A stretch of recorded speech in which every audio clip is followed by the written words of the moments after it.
encore une fois devant le Mont Blanc. Encore. C'est lassant. Et ben ouverture d'un nouveau vlog, 8e épisode. Et ouais, ça y est, on est parti de chez nos amis. On a pleuré. Non, ça c'était hier. On était très émus hier au restaurant de se quitter. Mais avec des souvenirs en commun qui enrichissent l'amitié. Voilà, il y avait plein d'amour durant ces jours. Et des efforts aussi. Là, on est au col de la Madeleine. On est au col de la Madeleine. On est toujours en Savoie. Hein. Et là, on a monté.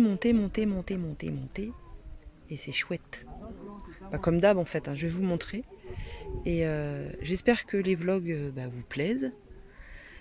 Bon, c'est les vacances, il n'y a pas beaucoup de vues. Mais au mois de septembre, quand tout le monde va reprendre le taf, qu'il aura le moral dans les chaussettes, et ben ça fera plaisir peut-être de voir des belles images des montagnes, de se sentir un peu plus libre. Enfin moi en tout cas ça me fera du bien aussi.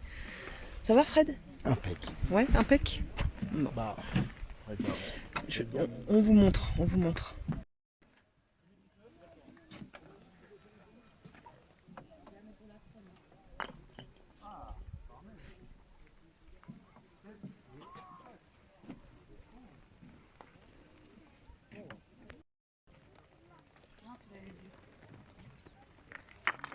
Donc voilà le col de la Madeleine.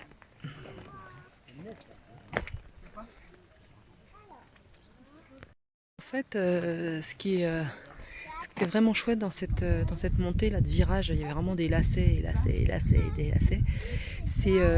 Mais je pouvais pas m'arrêter pour filmer, il n'y a pas de place. C'est ces murs de sapins, une forêt de sapins très dense. Et en fait, c'en est même très impressionnant et même un peu effrayant, cette masse de forêt, quoi, de sapins. Qui est sombre du coup, et ça fait vraiment marcher l'imaginaire, ce genre de paysage. Je sais pas si vous avez vu la série Zone Blanche, et avec ces espèces de forêts très sombres. Et ben là ça me faisait exactement le même effet, et à certains moments ouais, j'avais les miquettes par rapport à ça en fait, pas par rapport au lacet ou aux routes pas larges, mais par rapport à cette vue comme ça d'en haut de... Ouh là là, il y a du vélo. Ouais, mais là on redescend. De toute façon, on n'a pas le choix, on redescend par la même route là. ah bah non. Ah non, Ah non, et là du coup. Ah oui, la route, passe par un col. Ah, la route elle continue. Bah, enfin, ça n'a pas de sens sinon. Pourquoi qu'on ferait ça?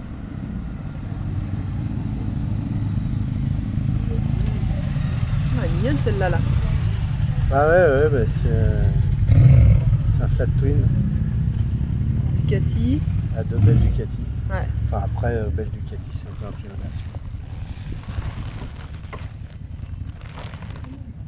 Et donc là, on va redescendre, ça va être la même route quasiment. Ah oui, pareil. Et si on a la possibilité de s'arrêter et quand la forêt là est très dense, comme je t'ai dit tout à l'heure, que c'était presque effrayant. On va pas être sur le même versant, ça sera peut-être pas pareil. Hein. Ah ouais, peut-être. Parce que tu voudrais faire quoi, une photo? Ah ouais. Bah faut Et filmer. Mais là, je voudrais faire une photo. Oui, mais là, on pouvait pas s'arrêter où on était. Là, en venant. Il y a toujours des endroits pour s'arrêter.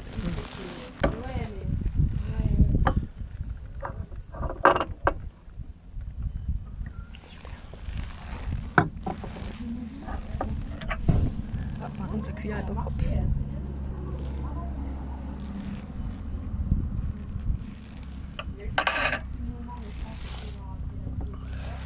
Ah, Foliette, c'est le sponsor ici. Hein.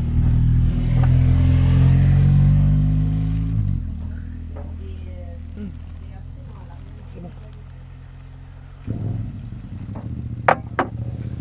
Oh, ça va bien les motos là, il y en a marre.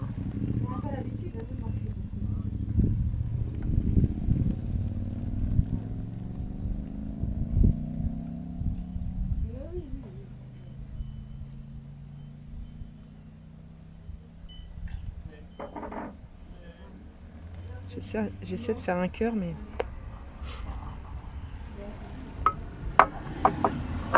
C'est un art, donc ça s'apprend. c'est ça. Et c'est en faisant qu'on apprend à faire. Et j'avais une autre question. C'était quoi ta première question déjà? C'était pourquoi t'as dit que les roches comme ça, Ah oui. escarpées, Ah bah, c'est étaient de à la l'horizontale. géologie, ça. Mm. Faut imaginer en fait les montagnes, c'est quoi? C'est deux plaques. Donc il y a un moment qui était au fond de l'océan, qui se rapprochent. Et donc tout ça crée des tensions, des machins. Alors ça se passe en plusieurs millions d'années. Hein. Et du coup ça s'élève. Mais c'est que de la pression. Ouais. Et c'est pour ça qu'on trouve aussi en montagne plein de minéraux, plein de cristaux. Qui étaient à l'origine sous la mer. Non, c'est pas ça, c'est que les pressions ont Ah. été tellement fortes que la roche s'est transformée. C'est dingue. Hein. Ce sont des roches métamorphiques. En fait, c'est passionnant la géologie. J'aimerais bien apprendre ça. J'avais commencé un MOOC, mais j'ai repris le boulot après. J'ai pas eu le temps. On ne devrait pas travailler de toute façon. Et Non, mais la géologie, ça t'apprend l'histoire d'un truc, d'un territoire. En connaissant un peu les cailloux, tu peux dire, voilà, t'as toute l'histoire du territoire. Tiens, Histoire géologique. Bernadette. On se pas une news. Ah bon, bah c'est une cousine. Et j'avais une deuxième question. Est-ce que dans les virages, Oui. je dois, un virage un peu serré comme ça, je dois écarter le genou qui est dans le sens du virage? Non. Pas obligé? Du tout. T'as envie de toucher le genou? Non. Tu sais, c'est le Graal des motards, toucher le genou. Ah bon? Ah bah oui, toucher le Ah, genou. c'est pour ça qu'ils font ça? Ah bah. Alors, non, d'abord, ceux qui le font en moto de course, il y a deux raisons. D'abord, ils se mettent sur le côté. Ils se mettent sur le côté pour amener du poids sur le côté. Du coup, ça relève un peu la moto. Pour pas que la moto tombe. Oui. Et puis, le fait de toucher le genou, ça permet de stabiliser un peu la moto. Mais c'est un truc de circuit. Ouais. Ouais, donc, parce que je me posais la question tout à l'heure.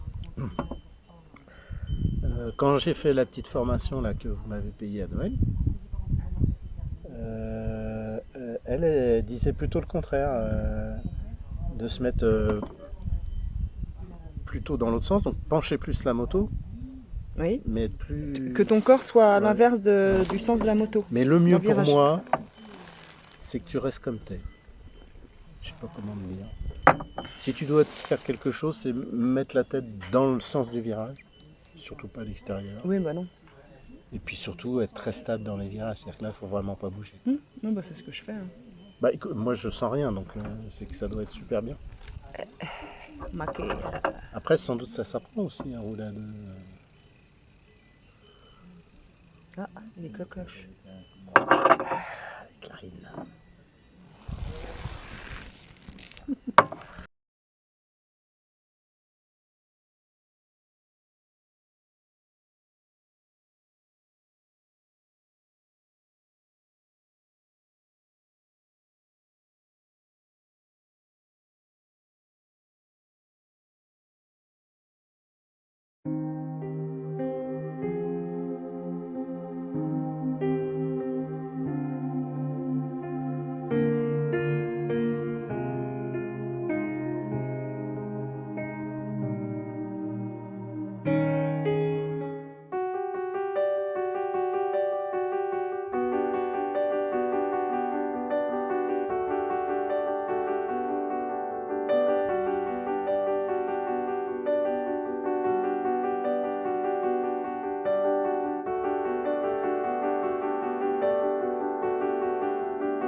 trouvais qu'on n'avait pas assez chaud. Vous n'avez pas les commentaires de Fred qui parle dans mon casque et qui me dit là, on est en train de cuire, tout ça pour avoir un superbe paysage. Franchement. En même temps, c'est vrai que c'est beau. Et en même temps, c'est vrai qu'on est en train de cuire. On est où là, Fred? Eh ben, je sais pas. On est à Saint-Maximin. Enfin, on a dépassé Oui. Saint-Maximin. Voilà, dans je sais pas quel département. Ah, on doit être en Isère, là, je pense. Ok. Bon bah voilà quoi. C'est toujours aussi beau. Hein. Ah là, on est passé dans des paysages, je vous dis, raconte pas. Si, je vous raconterai, on vous racontera ce soir. Je te filme pas. Bon là, on est arrêté parce qu'on n'en peut plus. On est un peu fatigué. Enfin moi, je suis un peu beaucoup fatiguée là, j'en ai marre. Je vais arriver, Fred. On nous catapulte ou comment ça se passe? Dans 45 minutes, il y a un beau lac. Dans 45 minutes, il y a un beau lac. Non, j'ai mal à ma jambe, toujours là, cette putain de jambe.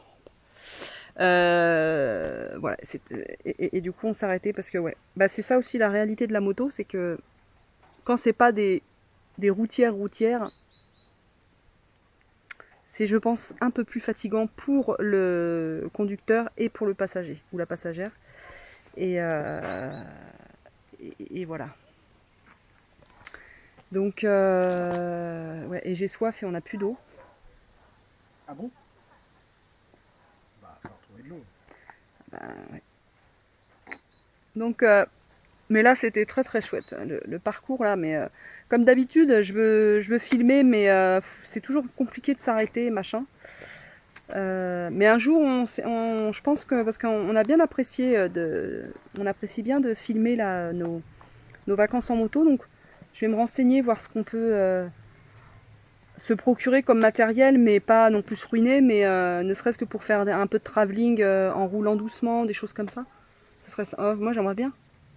Bah, comme ce matin, on a pris une route, je vous explique pas, mais j'en pleurais dans mon casque, tellement que la vue était grandiose. Mais vraiment, là, c'est le plus beau, un des plus beaux sites que j'ai vu avec le lac de Roseland, le lac turquoise. Là, c'était vraiment des routes, mais en lacets.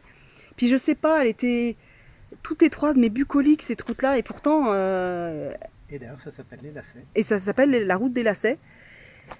Et mon Dieu, et le paysage, il y avait le vide, il y avait comment dire, la vue panoramique, le vert des sapins, la ville en dessous, l'étroitesse de la rue, les miquettes avec les lacets, mais j'avais pas trop, ça allait impeccable parce que Fred a super bien géré. Oh, et il y avait des espèces de petites rambardes, où ils avaient mis un peu de couleur parce que je pense que je crois que j'ai vu en 2015, à mon avis, le Tour de France est passé par là.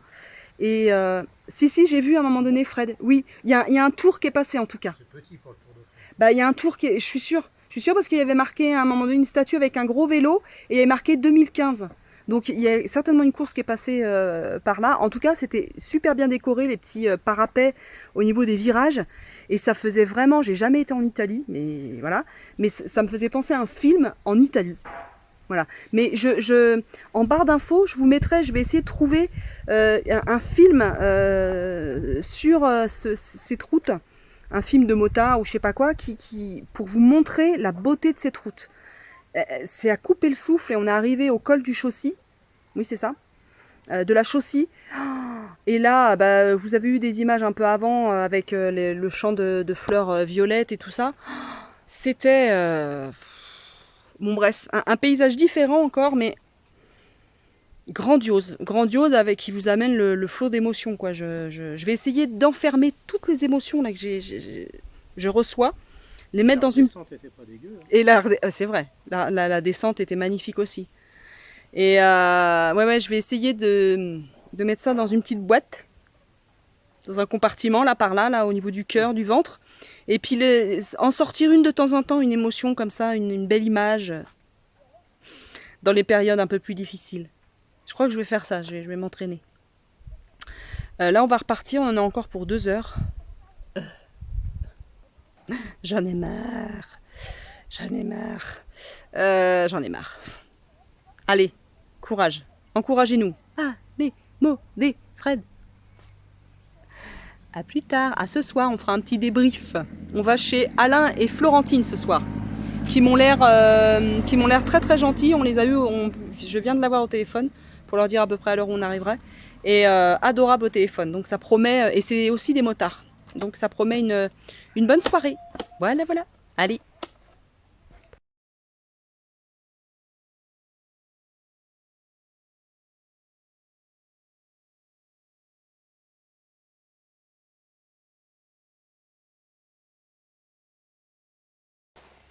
Eh bien, nous partons de chez Alain et Florentine. Une bien belle chambre. Un bel endroit. Un peu violette. Un peu violette. Mais un bel endroit avec un très très bel accueil.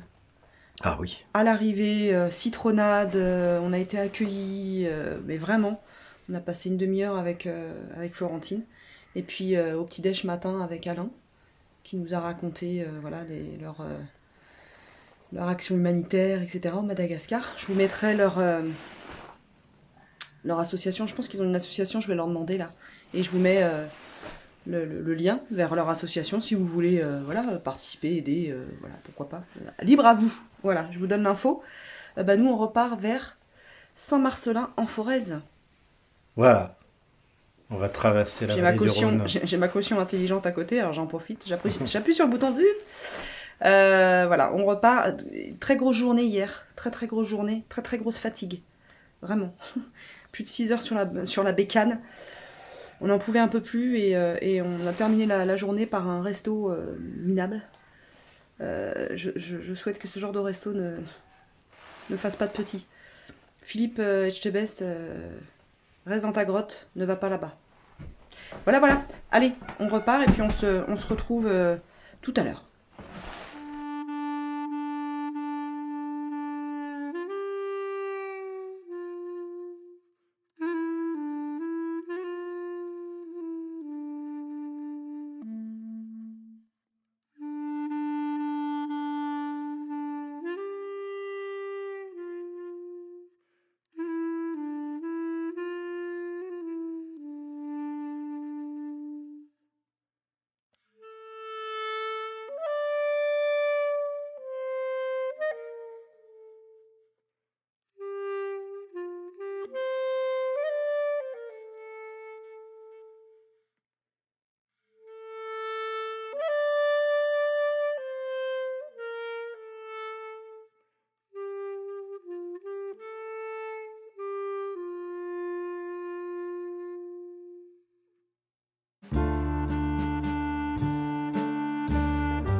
Enfin arrivé. Enfin, ça va. On a pas mis trop de temps aujourd'hui. J'ai mon mec en train de se déshabiller, donc je vais pas vous le montrer. Ah bah non. Bande de petites coquines. Donc voilà, nous sommes arrivés à notre chambre.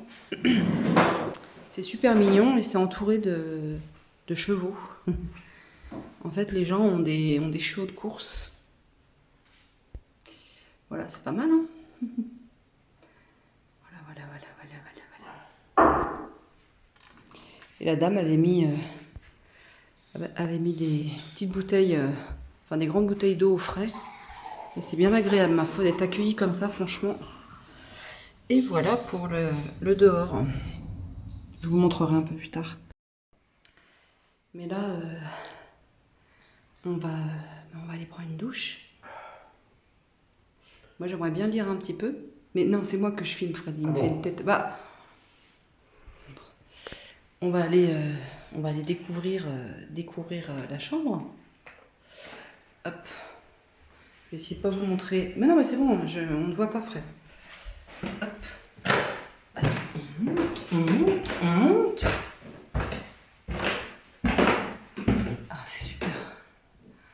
Oui. Ah, c'est superbe. J'ai bu trop vite. Bon bah très bien, elle est bien cette chambre. Je vous montre. Et ben voilà, elle est très mignonne, vraiment. Elle est super mignonne, la chambre, Fred. Ça, c'est pour ma fille qui adore les chevaux. Super. Hop, tété. Là, ça doit être... Ah merde, ah c'est là. La douche, oh superbe. Oh, c'est sympa en jaune comme ça. Oh bah c'est génial.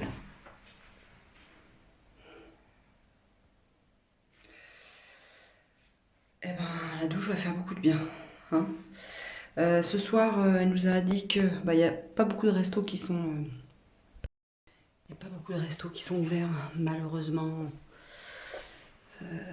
Donc, on va...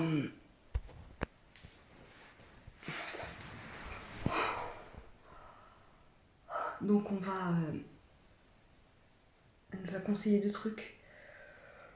Elle nous a conseillé la guinguette. Là, il est 17h. Elle nous a conseillé une guinguette bah, sur les bords de Loire, ce qui peut être très sympa, très agréable au vu de la chaleur. Voilà, et elle nous a conseillé aussi une brasserie qui s'appelle la brasserie de l'industrie. Voilà, c'est à...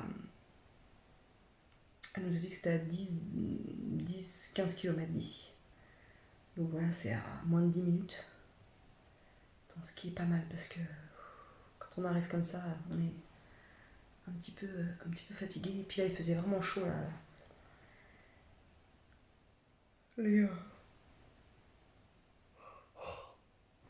Les 2 dernières heures, c'était un petit peu compliqué.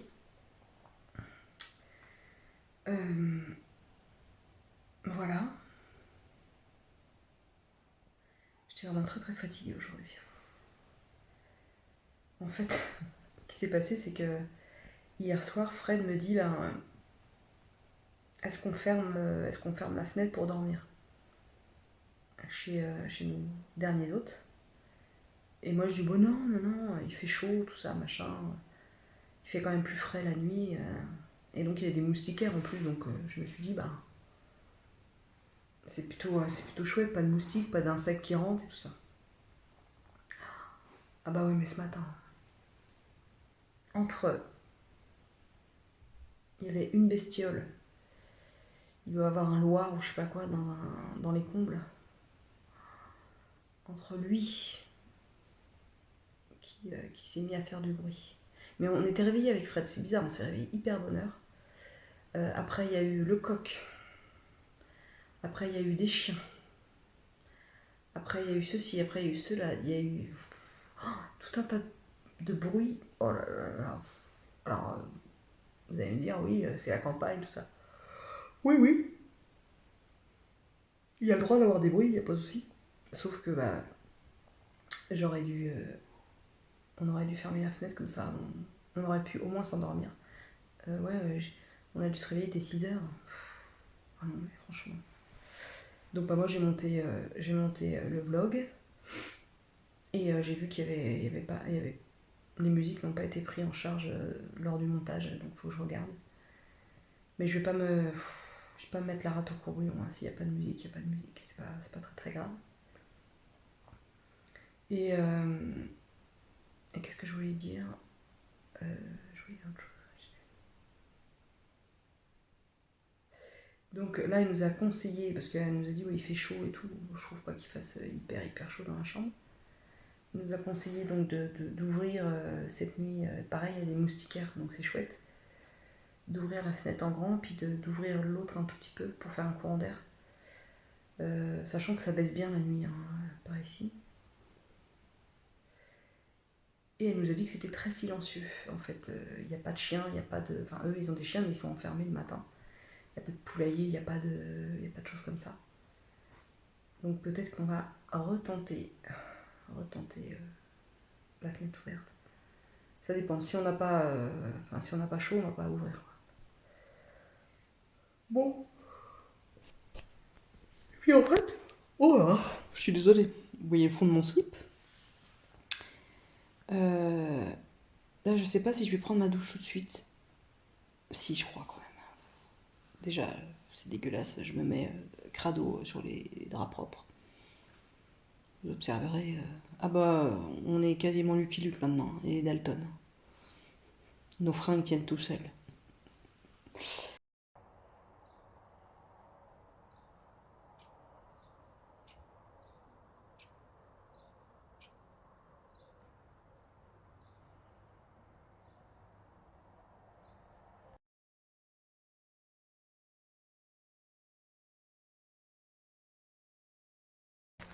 Coucou.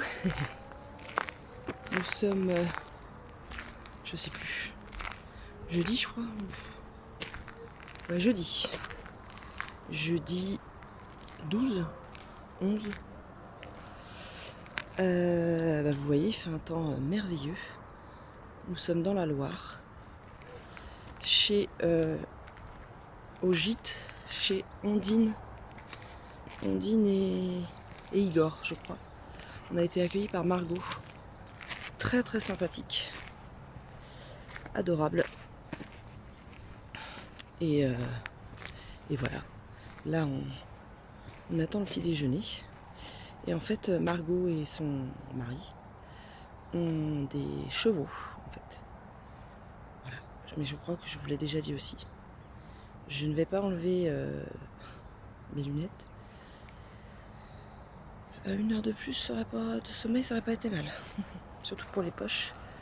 Voilà, bah écoutez, c'est très très beau. Il y a le chien de la famille qui me surveille derrière la barrière, heureusement. C'est un espèce de chien loup. Et là, on a décidé de se lever 1 heure plus tôt pour rouler vraiment, vraiment à la fraîche, comme on dit. Parce que hier, on a vraiment eu très chaud. Donc voilà. On est bien content. C'est vraiment beau ici. On monte un peu la route. Ouais, ah oui. Beaucoup. Beaucoup la route. Alors Frédéric, comment ça va aujourd'hui? Ah, ça va très bien. On a un petit déj qui donne très envie. Enfin une table en tout cas. Carrément. Avec confiture fraise, abricot, je crois, pêche et puis poire. Petit café. Moelleux au chocolat. Fraise. Ah, fraise. Dans un cadre, somme toute, très agréable. On remonte la table du petit-déj quand même parce que tout à l'heure il n'y avait pas tout. Alors elle m'a amené du jambon qui vient de juste à côté, là, à 2 minutes. Ils ont un élevage de porc artisanal sans nitrite. Donc voilà, le bon pain, le beurre, un petit moelleux, le jus de pomme, le café, les confitures et les croissants. Eh bien, bon appétit, je pense qu'on va se régaler.